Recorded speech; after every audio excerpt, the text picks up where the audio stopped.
For the 49th problem on the second ACT practice test, the number line graph below is the graph of which of the following inequalities?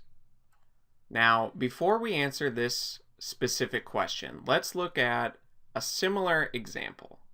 Let's say we have that x is bigger than or equal to 1, and that x is less than -2. And let's think about how to put this onto the number line. So there are a couple concepts that you'll want to be familiar with. So let's start with this first inequality here. So x is bigger than or equal to 1. Now, if you just have greater than rather than greater than or equal to, you would pick your starting point, which is 1, so right here. And if it was just greater than, we would put an open circle.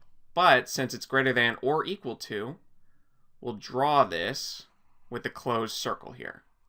And then we're looking for x values that are bigger than or equal to 1. So that means we got to go to the right. So you can draw a line heading to the right, and basically x can be any of these values bigger than 1. But also, x is less than -2. So here's the case where we don't have an equal sign underneath this inequality. So in this case, we'll find our starting value, which is this -2.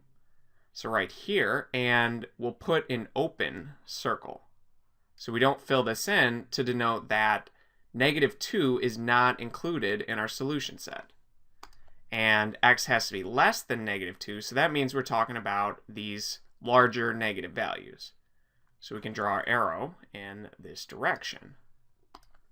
So x can be any value within the white, essentially. So in other words, the only values that x is not is between this -2 and 1 where there is no white.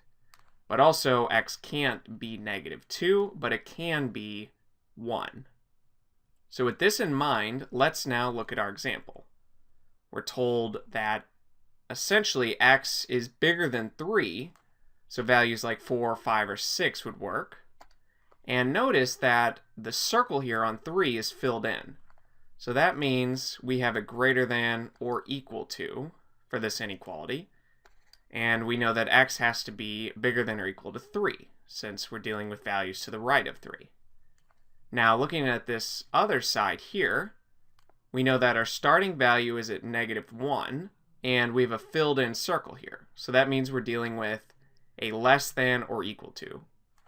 So we can say that x is less than or equal to -1, and you can always test this, since you can see that -2 would probably be right here, and based off of our inequality, -2 would work here, since -2 is less than or equal to -1. So both of these combined would essentially give us our solution set. Now, looking at our answer choices, you can see that our inequalities could actually be written the opposite way as well. So instead of saying x is bigger than or equal to 3, we could say that 3 is less than or equal to x. And for this one, we could write it in reverse as well. Instead of saying that x is less than or equal to -1, we can say that -1 is greater than or equal to x. So basically, we have to find some combination of these inequalities in our answer choice. Also, you might be wondering when you use and when you use or. So in both of these cases, we're going to use or. And it's basically when your solution sets, these black lines here, or these white lines in this case, when they're separated by each other. So when they're separated, you would use or. But if it was something like this, where it's some region connected by these two endpoints, in this case you would use and. But in our case, we're going to use or. So that narrows it down to these three choices here. And you can see, going off of these inequalities here, we have -1 greater than or equal to x, or 3 is less than or equal to x. So choice letter D would be our final answer here.